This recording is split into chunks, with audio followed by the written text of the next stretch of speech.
இன்றைக்கி நம்ம பார்க்க போகிற படம் பார்த்திங்கன்னா தந்திரம். இந்த படத்தை ரொம்ப நல்லாலாம் இருக்குதுன்னு சொல்ல முடியாதுங்க. படம் கொஞ்சம் சுமார் தான். ஆனால் படத்தோட இன்ட்ரோலாம் கொஞ்சம் நல்லாயிருக்கு. படத்தோட இன்ட்ரோ என்னென்னு பார்த்தீங்கன்னா, தேவர்களும் அசுரர்களும் ஆழ்கடலில் ஒரு அமுதத்துக்காக கிடைச்சிருப்பாங்க. அப்போ அந்த அமுதமானது இவங்களுக்கு கிடைக்கும். ஆனால் அதில் பங்கு போகிறதுல இவங்க 2 பேத்துக்குள்ளேயே பிரச்சனை வந்துடும். என்னடா பண்ணுறது அப்படின்னு இவங்க முடிச்சிட்டு இருக்கும்போது தான் பார்த்தீங்கன்னா, விஷ்ணு இருக்கார் பார்த்தீங்களா, அவர் என்ன பண்ணுவார்னா, ஒரு அழகிய பெண் உருவத்தில் மாறி வருவார். இது வரைக்கும் படைக்கப்பட்ட பெண்கள்லேயே ரொம்ப அழகானது அந்த மோகினி அப்படிங்கிற விஷ்ணுவோட மறு உருவம் தான். ஏன் பிரம்மதேவர் கூட இந்த மாதிரி ஒரு அழகான பொண்ணை படைச்சதே கிடையாது. இதனால் என்ன பண்ணுறாருன்னு பார்த்தீங்கன்னா, பிரம்மதேவர் இருடா உனக்கு செக்கு வைக்கிறேன் அப்படிங்கிற மாதிரி சொல்லிட்டு இதை விட அழகான ஒரு பெண்ணை படைக்கிறாரு. அது தன்னோட பெண்ணாக வளர்க்குறாரு. என்ன பண்ணுறாருன்னு பார்த்தீங்கன்னா, கௌதம மகரிஷி இருக்காங்கல்ல, அவர்கிட்ட கொடுத்து இந்தாப்பா இந்த பொண்ணை அழகாக வளர்த்து கொடு அப்படிங்கிற மாதிரி சொல்லிடுறாரு. அந்த கௌதம மகரிஷியாக அந்த பொண்ணை ரொம்ப நல்லா வளர்த்து கொடுக்குறாரு. கொடுத்துட்டு என்ன சொல்கிறாருன்னு பார்த்தீங்கன்னா, பொண்ணுக்கு கல்யாண வயசு வந்துடுச்சு, யாரையாச்சும் கல்யாணம் பண்ணி கொடுங்க அப்படிங்கிற மாதிரி சொல்கிறாரு. அதுக்கு பிரம்மதேவர் என்ன சொல்கிறாருன்னா, உன்னை விட ஒரு நல்ல பையனை நான் எங்கே போய் தேடுவேன், நீயே கல்யாணம் பண்ணிக்கப்பா அப்படின்னு சொல்லிட்டு தன்னோட பொண்ணை இவங்களுக்கே கல்யாணம் பண்ணி வச்சிடுறாங்க. ஆனால் இதெல்லாம் தேவர்களுக்கு சுத்தமாக பிடிக்கல. ஏன்னா உலகத்திலேயே அழகான பெண், அது மட்டும் இல்லாமல் மூக்கினை விட ரொம்ப ரொம்ப அழகான பெண்ணை போய் ஒரு மகரிஷிக்கு, அதாவது ஒரு முனிவருக்கு கல்யாணம் பண்ணி கொடுத்துருக்காரா, இதெல்லாம் ஏற்றுக்கவே கொள்ள முடியாது அப்படின்னு அவங்க பொறாமையில் ரொம்பவே பொங்குறாங்க. இதில் இந்திரர் பார்த்தீங்கன்னா ரொம்பவே பொங்கிட்டார் போல். புராணங்களில் இவரை பார்த்தீங்கன்னா ஒரு ப்ளே பாய் அப்படின்னே சொல்லலாம் போல், அந்த அளவுக்கு இவர் பண்ணி வச்சுருக்காரு. இப்போது இங்கே என்ன பண்ணுறாருன்னு பார்த்தீங்கன்னா, ஒரு சேவல் மாதிரி அந்த கௌதம ரிஷி வீட்டுக்கு முன்னாடி கூவுறாரு. அவராக விடிஞ்சிருச்சு அப்படின்னு சொல்லிட்டு ஆற்றுல குளிக்கிறதுக்காக போகிறாரு. இப்போ இந்த இந்திரர் என்ன பண்ணுறாருன்னு பார்த்தீங்கன்னா, அப்படியே அந்த கௌதம மகரிஷியாக மாறி அவர் வீட்டுக்குள்ளே போயிட்டு அதான் பிரம்மதேவரோட பொண்ணு அகல்யா கிட்ட வேறு மாதிரி நடந்துக்கிறாரு. வேலை முடிஞ்சதுக்கப்புறம் வெளியே போகும்போது பார்த்தீங்கன்னா, கௌதம மகரிஷி மடக்கி பிடிச்சிட்றாரு. யாருடா நீ என்ன மாதிரியே இருக்க அப்படின்னு சொல்லிட்டு அது இந்திரன் அப்படிங்கிறதையும் கண்டுபிடிச்சிட்றாரு. கண்டுபிடிச்சிட்டு பயங்கரமான ஒரு சாபத்தையும் கொடுத்துட்றாரு. இதனால் அவர் பார்த்தீங்கன்னா தன்னோட பதவியே இழந்து போயிருக்காரு. இந்த பக்கம் அகல்யாவை என்ன பண்ணுறாருன்னு பார்த்தீங்கன்னா, ஏண்டி உனக்கு கணவன் யார் மற்றவனை யாருன்னு கூட உனக்கு தெரியாதா அப்படின்னு சொல்லிட்டு நீ கல்லாக மாறிடுவ அப்படின்னு சொல்லிட்டு ஒரு சாபத்தை கொடுத்துட்றாரு. இதனால் அவங்களால சாப்பிட முடியாது, தண்ணி குடிக்க முடியாது, ஒரு கல்லாக தான் இருப்பாங்க. ஆனால் உயிர் மட்டும் இருக்கும். நீ ரொம்ப வருஷத்துக்கு இப்படி தான் இருப்ப, சாப விமர்சனத்துக்காக நீ இப்படியே காத்துக்கிட்டு அப்படின்னு சொல்லிடுறாரு. இதோட இந்த இன்ட்ரோ முடியுது. இந்த இன்ட்ரோட என்ன சொல்ல வராங்கன்னு பார்த்தீங்கன்னா, சந்தேகம் அது ரொம்ப பெரிய இது அப்படிங்கிற மாதிரி சொல்லிட்டு அப்படியே இந்த கதையை இங்கிருந்து முடிச்சு படத்துக்குள்ளே கூட்டிகிட்டு போகிறாங்க. படத்தோட ஸ்டார்டிங்கில் பார்த்தீங்கன்னா ஒரு 4 பேர் இவனுங்க தண்ணி அடிக்கிறதுக்காக ஒரு இடத்த தேடிட்டு இருக்காங்க போல். அப்போ அதே ஊருக்காரன் எனக்கு ஒரு இடம் தெரியுங்கடா வாங்கடா அங்கே போகலான்னு சொல்லி அந்த இடத்துக்கு இவங்களை கூட்டிகிட்டு போகிறான். கூட்டிகிட்டு போயிட்டு இவங்கெல்லாம் ஜாலியாக என்ஜாய் பண்ணிருக்கானுங்க. ஆனால் அதில் ஒருத்தர் மட்டும் ஒரு கதை சொல்லுங்கப்பா அப்படிங்கிற மாதிரி சொல்கிறான். இவனுங்களுக்கு சைடிஸாக ஒரு கதை தான் இருக்கும் போல். அதே இந்த இடத்துக்கு ஒருத்தன் கூட்டிகிட்டு வந்தா பார்த்தீங்களா, அவனே ஒரு கதை சொல்ல ஆரம்பிக்கிறான். அவன் என்ன சொல்கிறான்னு பார்த்தீங்கன்னா, கடவுள் மனிதர்களை மட்டும் படைக்கல, அவர் ஜின் அப்படிங்கிற ஒரு அரக்கர் இல்லை ஒரு பூதன் அப்படிங்கிற மாதிரியே சொல்லலாம். அந்த மாதிரி ஒன்று படைச்சிருக்காராம். இந்த பூதத்துக்குலாம் பார்த்தீங்கன்னா பயங்கரமான பவர்ஸ்லாம் நிறைய இருக்காம். இதால் ஒரு மனிதனாக மாறவும் முடியும், அது ஒரு பெரிய அரக்கனாக மாதிரி அந்த மனிதர்களை கொல்லவும் முடியுமா. இதில் என்ன சுவாரஸ்யமான விஷயம்னு பார்த்தீங்கன்னா, இதெல்லாம் மனிதர்களால் பார்க்க முடியாதாம். ஆனால் இது மனசு வச்சா மனிதர்கள் இதை பார்க்க முடியும் அப்படின்னு சொல்கிறாங்க. இதுக்கு ஏகப்பட்ட சக்தி இருக்கான். ஆனால் இத்தனை சக்தியும் கொடுத்துட்டு கடவுள் என்ன செக் வச்சுருக்காருன்னு பார்த்தீங்கன்னா, இதுக்கு ஒரு கண்டிஷன் போட்டிருக்காரு. இதோ பாரு, நீ மனிதர்களுக்கு கூட உன்னால் பழக முடியாது, அதாவது மனித பெண்கள் கூட உன்னால் எந்த ஆசபாசமும் வச்சுக்கக்கூடாது அப்படிங்கிற மாதிரி சொல்கிறாரு. இதனால் இங்கே பல ஜின்கள் பார்த்திங்கன்னா தன்னோட வேலையை மட்டும் பார்த்துட்டு போயிட்டுருக்கும். ஆனால் 1-2 ஜின்கள் மட்டும் பார்த்திங்கன்னா தனியாக இருக்க பெண்களை டார்கெட் பண்ணி அவங்களுக்கு சின்னதாக ஒரு ஆசை வார்த்தையெல்லாம் சொல்லி அவங்கள மயக்க பார்க்கும். அப்படி அவங்க மயங்கிட்டாங்க அப்படின்னா அவங்களோட சூழி அதோட முடிஞ்சது அப்படின்னு தான் சொல்லணும். இப்படியே இங்கே சீன் கட் பண்ணி ஆதிலட்சுமி ஃபயர் ஃபேக்ட்ரி அப்படிங்கிற ஒரு ஃபேக்ட்ரி தான் காமிக்கிறாங்க. இங்கே போகிறாங்கள இந்த அம்மா இந்த கம்பெனியில் வேலை செய்கிறாங்க. இந்த பையன் ஓனரோட பையன், சார் உங்கள் பையன் வந்திருக்காங்க அப்படின்னு அந்த அம்மா சொல்கிறாங்க. அம்மா பார்க்கலான்னு பார்க்குறாங்க. அந்த பையன் பார்த்தீங்கன்னா கையில் ஒரு லெட்டர் வச்சுருக்கான். அம்மா உங்கள் கூட கொடுக்க சொல்கிறாங்கன்னு கொடுக்குறான். அதில் என்ன எழுதியிருக்குன்னு பார்த்தீங்கன்னா, இந்த மாதிரி நான் உங்கள் கூட எல்லாம் எனக்கு வாழ பிடிக்கல, அதனால் நான் இங்கேருந்து ஓடி போகிறேன், என்னோட தாலியை கூட நான் கழட்டி அங்கேயே வச்சுட்டேன் டேபிள் மேலே அப்படிங்கிற மாதிரி சொல்கிறாங்க. இப்போ தன்னோட அம்மா ஓடி போனதுனால அந்த பையனுக்கும் பார்த்தீங்கன்னா மனசே வெறுத்துறான், அசிங்கமாக ஃபீல் பண்ணுறான். இவருக்கா என்ன பண்ணுறது அப்படிங்கிறதே தெரில. அப்படியே கொஞ்ச நாளுக்கு அப்புறம் பார்த்தீங்கன்னா தன்னோட வேலையில் மட்டும் கான்சன்ட்ரேட் பண்ணுறாரு. இதனால் பார்த்தீங்கன்னா தன்னோட ஃபயர் ஃபேக்ட்ரி ரொம்ப நல்லா வளர்ந்துருது. இதனால் என்ன பண்ணுறாருன்னு பார்த்தீங்கன்னா, சின்னதாக ஒரு சின்ன வீடு கட்டிட்டு அங்கேயே செட்டிலுமாயிடுறாரு. பையன் தான் பார்த்தீங்கன்னா இந்த ஃபயர் ஃபேக்ட்ரியை இப்போ கண்காணிச்சிட்டு வந்திருக்கான். இப்போ இந்த இடத்துக்கு பார்த்தீங்கன்னா ஒரு பொண்ணுக்கு கல்யாணம் ஒன்று வருது. இவனுக்கு அந்த அம்மா ஓடி போனதுலேருந்து பொண்ணுங்களை கண்டாவே பிடிக்காது. இந்த பக்கம் இன்னொருத்தன் பிறந்த நாள் அப்படின்னு சொல்கிறான். நாமெல்லாம் இருந்தால் கல்யாணத்துக்கு தானே என்கரேஜ் பண்ணுவோம், பிறந்த நாளானது வருஷம் வரும். ஆனால் இவன் என்ன பண்ணுறான்னா, அந்த பிறந்த நாள் வந்துச்சுல அந்த பையனுக்கு காசு கொடுத்து புது ட்ரெஸ் வாங்கி போடுறான்னு சொல்லிடுறான். ஆனால் இந்த பொண்ணை கண்டுக்கவே மாட்டேங்கிறான். என்னதான் இவனுக்கு பெண்களை பிடிக்கலனாலும் இவன் வீட்டுக்கு ஒரே பையன், இதனால அப்பா கம்முன்னு இருப்பாரா, அவனுக்கு ஒரு அழகான பெண்ணை பார்த்து கல்யாணம் பண்ணி வச்சிடறாரு. இவனா அந்த பொண்ணுக்கிட்ட என்ன சொல்றாங்கன்னு பார்த்தீங்கன்னா, இதோ பாரு எனக்கு பெண்கள்னாவே பிடிக்காது, ஏதோ எங்கள் அப்பா கம்பல் பண்ணாரு அப்படிங்கிறதுனால உன்னை கல்யாணம் பண்ணிக்கிட்டேன், நீ என்ன பண்ணுறனா இந்த வீட்லேயே இருந்துக்கலாம், சாப்பிட்டுக்கலாம், நீ பாட்டுக்கு நீ இரு, நான் பாட்டுக்கு நான் இருக்கேன், என்ன சீண்டாதா அப்படிங்கிற மாதிரி சொல்லிடுறான். அந்த பொண்ணா கொஞ்ச நாள் இதுவும் சரியாயிரும் அப்படிங்கிற மாதிரி சொல்லிட்டு இருக்கு. இவன் அந்த பொண்ணுக்கு பக்கத்தில் போனால் கூட அவன் ஏதோ பேயை பார்த்த மாதிரி பயப்படுறான். இந்த பொண்ணுங்க என்னங்க அப்படிங்கிற மாதிரி கூப்பிடுது. இவனா இருந்துட்டு இதோ பாரு எனக்கு பாலான்னு ஒரு பேர் இருக்கு, நீ பாலானே என் பேரை வச்சு கூப்பிடலாம் அப்படிங்கிற மாதிரி அவன் சொல்லிடுறான். இந்த பக்கம் இந்த பொண்ணுங்க என்ன பேசிக்கிறாங்கன்னு பார்த்தீங்கன்னா, இன்னும் அழகான ஒரு மனைவியை கட்டியிருப்பார் போலையே அப்படிங்கிற மாதிரி பேசிகிட்டு இருக்காங்க. இது ஒளிஞ்சிருந்து அந்த ஜின்னும் கேட்குது. அப்புறம் இவங்களுக்கு பின்னாடியே வந்து அந்த ஜின்னு எல்லாத்தையும் பார்க்குது. அதுக்கு கொடுத்த கண்டிஷனை மீற பார்க்குது. என்ன கண்டிஷன்? பெண்கள் மீது ஆசைப்படக்கூடாதுல்ல அந்த மாதிரி ஜின்னெல்லாம். ஆனால் அந்த கண்டிஷன்லாம் அது மீறுது. இந்த பக்கம் ஹீரோவா எப்படியாச்சும் தன்னோட ஃபேக்ட்ரியை எடுத்து நிறுத்திடலான்னு பார்க்குறான். ஆனால் எல்லா முயற்சியும் வேஸ்ட் ஆகுது. கடன் வாங்கினவங்களாம் கடனை திருப்பி கொடுக்க மாட்டேங்கிறாங்க. அப்படி கடன் கொடுக்கலன்னா பொருளே வாங்க மாட்டேங்கிறாங்க. என்னடா பண்ணுறது அப்படிங்கிறது தெரியாமல் இவன் அப்படி உடஞ்சி போயிருக்கான். இப்போ எங்கள் ஜின்னு கம்மல் இருக்காமல் பார்த்தீங்கன்னா, இதோ பாரு உனக்கு வேண்டியதெல்லாம் நான் பண்ணுறேன் அப்படி இப்படின்னு என்னமோ பேசிக்கிட்டு இருக்கு. இவனா ஏதோ ஆவி பேசுதா அப்படிங்கிற மாதிரி சொல்லிட்டு அந்த ஜின்னை கண்டுக்காமல் அங்கேருந்து பயந்து ஓடியே போயிடுறான். என்னமோ தப்பாக இருக்குது அப்படிங்கிறதே அவன் புரிஞ்சுக்கிறான்.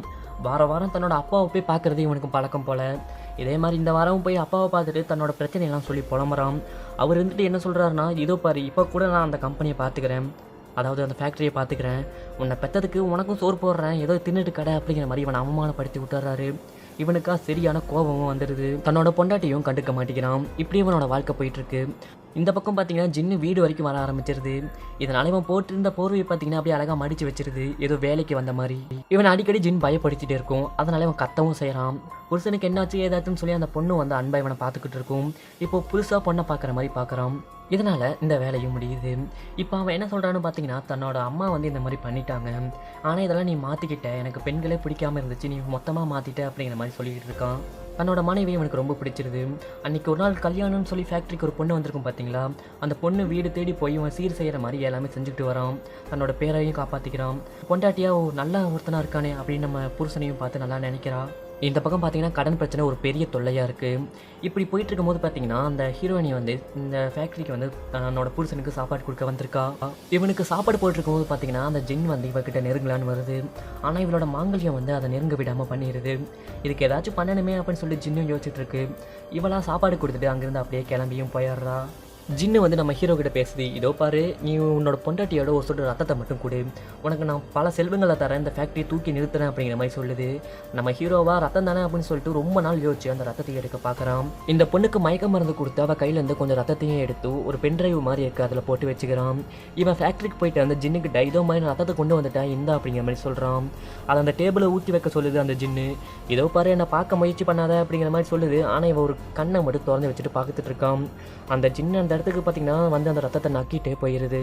அந்த ஜின்னு என்ன சொல்லுதுன்னு பார்த்தீங்கன்னா, இதோ பாரு நீ சொன்னதே நீ செஞ்சுட்ட, இனி நான் சொன்னதை நான் செய்ய வேண்டாமா, உனக்காக நிறைய செல்வங்கள்லாம் தரேன், மறுபடியும் இதை நல்லா நோட் பண்ணிக்கோ, நீ எப்போ கூப்பிட்றையோ அப்போ தான் நான் வருவேன் அப்படிங்கிற மாதிரி சொல்லிட்டு அந்த ஜின் அங்கேருந்து கிளம்பிடுது. அந்த ஜின் அப்படி சொன்னதுலேருந்து பார்த்தீங்கன்னா இவனுக்கு எக்கச்சக்கமான லாபங்கள் வர ஆரம்பிக்குது. அதாவது கடன் கொடுக்காதவங்களாம் கடன் கொடுக்க ஆரம்பிச்சிட்டாங்க, நிறைய விற்று போகுது. இதனால் ஒரு ஃபேக்ட்ரியாக இருந்ததை 2 ஃபேக்ட்ரியாக மாற்றிடுறான். அப்படியே தன்னோட பொண்டாட்டிக்கிட்ட அப்படியே தன்னோட லைஃப்பை ரொம்ப நல்லா வாழ்ந்துக்கிட்டே இருக்கான். ஆனால் ஆசை தான் எப்போவுமே அடங்காதில்ல. இதனால் ஒரு குடோன் கட்டியிருப்பான் போல். அந்த குடோனை எப்படி நிறைக்கிறது அப்படின்னு தெரியாமல் ஜின்னுக்கு மறுபடியும் ஃபோன் போட்டு வர சொல்கிற மாதிரி ஜின்னை வர சொல்லிடுறான்.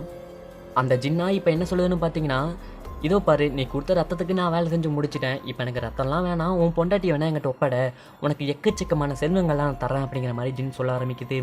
இவனா அதெல்லாம் ஏற்றுக்கவே மாட்டேங்கிறான். என்ன நீ சொல்கிறேன், இதெல்லாம் உன்னால் முடியாது, நீ என்ன நினச்சிட்ட அப்படிங்கிற மாதிரி கத்துறான். இதோ பாரு நீ சொன்னதை செஞ்சுட்ட அப்படின்னா உனக்கு நிறைய செல்வங்கள் வரும், அப்படி இல்லை அப்படின்னா வந்தது எவ்வளோ வேகமாக உனக்கு வந்துச்சோ அவ்வளோ வேகமாக அதெல்லாம் திரும்பி போயிடும் அப்படிங்கிற மாதிரி அந்த ஜின்னும் சொல்லுது. இவனுக்கா என்ன பண்ணுறது அப்படின்னே தெரியல. இதில் முதல் பிரச்சனையாக என்ன வருதுன்னு பார்த்தீங்கன்னா, அரசாங்கம் இந்த வெடி மருந்துக்கெல்லாம் தடை போட்டுருச்சு போல், அதெல்லாம் விற்கக்கூடாது அப்படின்னு. இதனால் கவர்மெண்ட் ஆஃபீஸ் போயிட்டு என்ன ஏதுன்னு விசாரிக்கும் போது அங்கே ஒரு பையன் வேறு சொல்கிறான், இதோ பாருங்கள் இப்போ பண்டிகை காலம் வரப்போகுது, இதனால் இந்த தடையெல்லாம் நீடிக்க முடியாது, சீக்கிரமாகவே இந்த தடையெல்லாம் போயிடும் அப்படிங்கிற மாதிரி அவனு சொல்கிறான். இவனுக்கு ஆறுதலாக இவனா அந்த பையனுக்கு கொஞ்சம் காசை கொடுத்துட்டு அங்கேருந்து அப்படியே கிளம்பி வந்துடுறான். கவர்மெண்ட்டுக்கு தெரிஞ்சால் ஏதாச்சும் பிரச்சனை ஆகும் அப்படிங்கிறதுனால இந்த 2 ஃபேக்ட்ரிலையும் இந்த சரக்கெல்லாம் கொண்டு போய் அந்த குடோனில் அடுக்கி வைக்கிறான். புதுசாக கட்டின குடோனில் வைக்கிறான். இப்படி வச்சுட்டு டீயும் குடிச்சிட்டு தன்னோட வீட்டுக்கு போய் தூங்கி எழுந்திரிச்சு காலைல பார்த்தா ஒருத்தர் அவசரமாக ஓடி வரான். என்னடான்னு கேட்கும்போது பார்த்தீங்கன்னா நைட்டு ஒரு அடமழை போல் புதுசாக கட்டின குடோனில் பார்த்தீங்கன்னா ஏதோ விரிசல் விழுந்திருக்கும் போல். இதனால் தண்ணியெல்லாம் உள்ளே வந்துருச்சு. 2 ஃபேக்ட்ரியில் உற்பத்தி பண்ண பொருள்லாம் இப்போ நாசமாக போயிருச்சு. இவனுக்கா மனசு உடஞ்சி போயிடுது. ஏன்னா இருந்த மொத்த பொருளும் போச்சு. இப்போ இவங்ககிட்ட இலக்கறதுக்கு ஒன்றுமே இல்லை. இப்படியே நடந்து வந்துட்டு இருக்கும்போது பார்த்தீங்கன்னா வலிக்கு கீழே விழுந்துடுறான். இதே வாழ்க்கையே விழுந்தாச்சு இது என்னடா அப்படின்னு சொல்லிட்டு அப்படியே எந்திரிச்சு போகிறான். இதெல்லாம் ஜின்னு தானே காரணம்னு சொல்லி ஜின்னையும் திட்ட ஆரம்பிக்கிறான். அந்த ஜின்னு என்ன சொல்லுதுன்னா இப்போவும் ஒன்றும் இல்லை, அவளை என்கிட்ட கொடுத்துட்டு அப்படிங்கிற மாதிரி சொல்லுது. இதோ பாரு, உன் பொண்டாட்டி ஒன்றும் பத்தினிலாம் இல்லை, அந்த கோபால் யாரும் விசாரிச்சு பாருன்னு சொல்லி அனுப்பிச்சிது.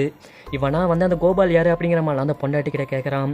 அவளாக இருந்துட்டு ஐயோ உனக்கு தெரிஞ்சிச்சு அப்படின்ற மாதிரி சொல்லிட்டு மொத்த கதையும் சொல்கிறான். இதோ இந்த மாதிரி நான் அவனை லவ் பண்ண அவன் எங்கள் பக்கத்து வீட்டுக்காரன், ஆனால் அவன் என்னை கல்யாணம் பண்ண மாட்டேன்னு சொல்லிட்டான். இதனால் உங்களை நம்ம பார்த்ததெல்லாம் சரியில்லை, நீங்களாச்சும் சரியாக இருப்பீங்க அப்படின்னு சொல்லிட்டு நான் உங்களை கல்யாணம் பண்ணிக்கிட்டேன், மற்றபடி வேறு எதுவும் இல்லை அப்படிங்கிற மாதிரி சொல்கிறா. இவனா சரி காதல் மட்டும் தானே பண்ணீங்க, வேறு எதுவா அப்படி இப்படின்னு தயங்கி கேட்குறான். அப்படி அந்த பொண்ணா சத்தியமாக அதெல்லாம் இல்லை அப்படிங்கிற மாதிரி சொல்லிடுது. இதெல்லாம் கேட்டு வந்து ஜின்னுக்கிட்ட என்ன சொல்கிறான்னு பார்த்தீங்கன்னா இதோ பாரு நான் விசாரிச்சிட்டேன், அப்படிலாம் ஒன்றும் இல்லை, நீ போய் சொல்கிற அப்படிங்கிற மாதிரி ஜின்னை கோவப்படுறான். அந்த ஜின்னு என்ன சொல்லுதுன்னு பார்த்தீங்கன்னா இதோ பாரு நான் உங்களுக்கு படம் போட்டு காமிக்கிறேன்னு படம் போட்டு காமிக்கிறான். அந்த படத்தில் பார்த்தீங்கன்னா கோபால் இருக்கான். இதனால் இவனுக்கு சரியான கோபம் வந்துடுது. என்னையா ஏமாற்றிட்டு இருந்தா அப்படிங்கிற மாதிரி பயங்கரமான கோபம். என்னதான் இருந்தாலும் ஏதோ பொண்டாட்டிகிட்ட போய் ஜின்னுக்கிட்ட கொடுக்க முடியாதுல்ல. இதனால் இவன் போய் அவன் அப்பா கிட்ட போய் பேசுகிறான். இந்த மாதிரிப்பா நான் சொல்கிறதெல்லாம் உங்களுக்கு பேய் கதை சொல்கிற மாதிரி இருக்கலாம், ஏதோ முட்டாள்தனமாக பேசுகிற மாதிரி இருக்கலாம், ஆனால் இதெல்லாம் நடந்ததெல்லாம் ஒரு உண்மை அப்படிங்கிற மாதிரி சொல்லிட்டு நடந்த எல்லாத்துக்கிட்டையுமே சொல்கிறான். அதாவது எல்லாம் சொல்கிறான். அப்பாவாக இருந்துட்டு கொடுத்துட்றா அப்படிங்கிற மாதிரி சொல்கிறாரு. என்ன சொல்கிறீங்க அப்படிங்கிற மாதிரி கேட்கும் போது ஆமாடா, ஒரு ஆம்பளை வந்து எத்தனை பேர்த்து வேணால் வச்சுக்கலாம், ஆனால் ஒரு பொண்ணு வந்து இப்படி இருக்கக்கூடாது, கோபால் கூட குடும்பம் நடத்துவனவ உனக்கு எதுக்குடா அப்படிங்கிற மாதிரி சொல்லிட்டு பையன்கிட்ட தப்பாக சொல்கிறாரு. சரிப்பா மற்றவங்களாம் ஊர்க்காரங்களாம் கேட்பாங்களா பொண்டாட்டி எங்க அப்படின்னு என்ன சொல்கிறதுன்னு கேட்குறான். இவனாக இருந்துட்டு அட ஒன்றும் இல்லைடா ஓடி போச்சுன்னு சொல்லிடு அப்படிங்கிற மாதிரி சொல்கிறாரு. ஒரு பொண்ணு ஓடி போச்சுன்னு சொன்னால் எல்லோரும் நம்பிடுவாங்க அப்படிங்கிற மாதிரி சொல்கிறாரு. இவனுக்கு ஒரு சந்தேகம், அப்போலாம் அம்மா ஓடி போச்சுன்னு சொன்னீங்க அப்படிங்கிற மாதிரி கேட்குறாரு. ஆமாடா இதே மாதிரி அந்த சின்ன வந்துச்சு, உன் பொண்டாட்டியை கொடுன்னு கேட்டுச்சு, நான் கொடுத்துட்டேன், இப்போ எப்படி நான் ரொம்ப நல்லா இருக்கேன் பார்த்தியா, என்ன எனக்கு ஒரு சின்ன வீடு இருக்குது, என்னை பார்த்துக்க ஒருத்தி இருக்கா, எனக்கு என்ன நான் ஒரு ராஜா மாதிரி வாழ்கிறேன் அப்படிங்கிற மாதிரி தப்பாக மறுபடியும் பையன்கிட்ட சொல்லிக்கிட்டே இருக்காரு. அப்போ ஊரில் ஏதோ திருவிழா போல் அங்கே நாடகம்லாம் நடந்துகிட்ருக்கு. இவனா ரொம்ப ஆழ்ந்த சிந்தனைக்கு அப்புறம் பார்த்தீங்கன்னா ஒரு முடிவு எடுக்கிறான். பொண்டாட்டிக்கிட்ட போயிட்டு ஏதோ பாரு தொழிலெலாம் ரொம்ப நல்லா டல்லாக போயிட்டுருக்கு, இதுக்கெல்லாம் ஜோசிக்காரர் என்ன சொல்கிறான்னு பார்த்தீங்கன்னா நீ கல்யாணம் பண்ண நாள் சரியில்லை, மறுபடியும் ஒரு நாள் கல்யாணம் பண்ணு, நாளைக்கு கல்யாணம் பண்ணு அப்படிங்கிற மாதிரிலாம் சொல்கிறாராம். இதனால் இவன் பொண்டாட்டிக்கிட்ட இந்த மாதிரி சொல்லிட்டு நாளைக்கு கல்யாணம் பண்ணிக்கலாம்ல அப்படிங்கிற மாதிரி கேட்குறான் மறுபடியும். அதுக்கா அவளாக இருந்துட்டு ஓகே அதுக்கு என்ன தாராளமாக பண்ணிட்டா போச்சு, தொழில் வளர்ச்சி அடையும்ல அப்படிங்கிற மாதிரிலாம் சொல்லிட்டுருக்கா. அப்போ அடுத்த நாள் காலையில் பார்த்தீங்கன்னா ஒரு புது பொண்ணு மாதிரி கிளம்பிடுறா. புதுசாக கல்யாணம் ஆகிறவங்களுக்கு தாலி எடுக்கக்கூடாதுல்ல, அந்த தாலி எடுக்க கஷ்டப்படுறா. இவனை வந்து அவுத்து அங்கேயே அந்த டேபிள் மேலேயே வச்சுட்டு போகிறாங்க. ஏன்னா அதுதான் சௌரியம், பொண்ணு தாலியை கழித்து வச்சுட்டு ஓடி போயிடுச்சு அப்படின்னு சொல்கிறதுக்கு. இவங்களாம் அந்த ஃபேக்ட்ரிக்கும் வந்துடுறாங்க. ஃபேக்ட்ரிக்கு வந்துட்டு பொண்டாட்டியை உள்ளே விட்டுட்டு இருமானா அப்போ ஜோசிக்காரர் வராரான்னு பார்த்துட்டு வரேன்ட்டு இவன் வெளியே வந்துடுறான். அதாவது ஐயர். இந்த ஜின் வந்து இந்த பொண்ணுக்கிட்ட பேசிக்கிட்டே இருக்கும் போல் தப்பாக. இவளுக்கு என்ன பண்ணுறதுனே தெரில, எங்கே பயமாக இருக்குது அப்படிங்கிற மாதிரி கத்துறா. என்னங்க இது என்னென்னமோ சொல்லுது அப்படின்னு கேட்கும்போது ஆமாம் நீ மட்டும் கோபால் கூட தப்பாக இருப்ப, நீ இப்போ வந்து இது இப்படி பண்ணுறியா அப்படி பண்ணுறியா நான் இது பண்ணுறியா அப்படிங்கிற மாதிரி கேட்குறான். அதுக்கு இவ்வளோ இருந்துட்டு இல்லைங்க அப்படிலாம் சத்தியமாக கிடையாது, அன்றைக்கி என் கூட இருந்தது நீங்கள் தான் அப்படிங்கிற மாதிரி சொல்லிகிட்டு இருக்கா. அந்த ஜின்னு தான் ஏதோ கோபாலோட ஃபோட்டோவை வச்சு இவனை ஏமாத்திருக்கு முற்றிலுமா. இவனா சுத்தமாக இங்கே ஏமாந்து வேற போயிருக்கான். என்ன பண்ணுறது அப்படிங்கிறது இவனுக்கும் தெரியல. அது மட்டும் இல்லாமல் அந்த பொண்ணு என்ன சொல்கிறான்னு பார்த்தீங்கன்னா நான் தனியாள் இல்லை, நான் ப்ரெக்னெண்ட்டாக இருக்கேன் அப்படிங்கிற அந்த உண்மையும் சொல்கிறான். இவனுக்கா சரியான இதாக இருக்குது. பொண்டாட்டியை காப்பாற்றலான்னு போகும்போது பார்த்தீங்கன்னா அந்த ஜின்னு இவளை எரிக்க பார்க்குது. நம்ம ஹீரோவால் ஒன்றுமே பண்ண முடியலை.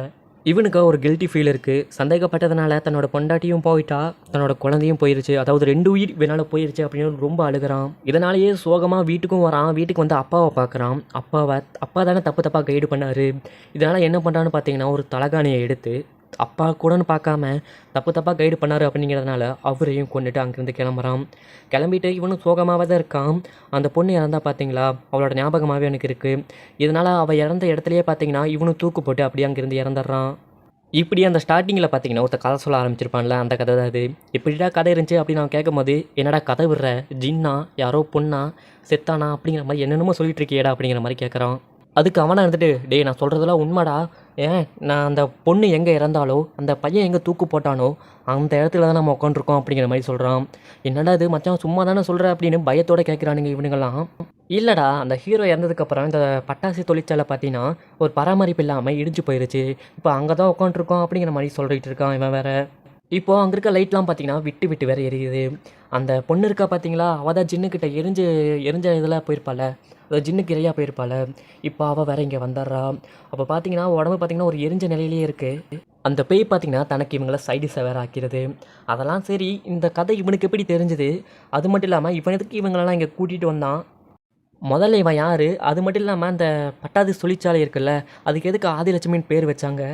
அந்த ஜின்னு எப்படி அந்த பட்டாசு தொழிற்சாலைக்குள்ளே வந்துச்சு அப்படிங்கிறது எல்லாத்தையுமே இந்த படத்தோட செகண்ட் பார்ட் வருமா, அதில் இன்க்ளூட் பண்ணியிருப்பாங்களாம். அது வந்துச்சுன்னா கண்டிப்பாக நம்ம சேனலில் அப்லோட் பண்ணிடுறேன். மறக்காமல் நம்ம வாய்ஸ் எப்படி இருந்துச்சு, அது மட்டும் இல்லாமல் என்னென்னலாம் குறை இருக்குது அப்படிங்கிறத கமெண்ட் பாக்ஸில் கமெண்ட் பண்ணிடுங்க. முக்கியமாக வீடியோ பிடிச்சிருந்தா நம்ம சேனலை லைக் பண்ணிக்கோங்க. அது மட்டும் இல்லாமல் சேனலை சப்ஸ்கிரைப் பண்ணிடுங்க.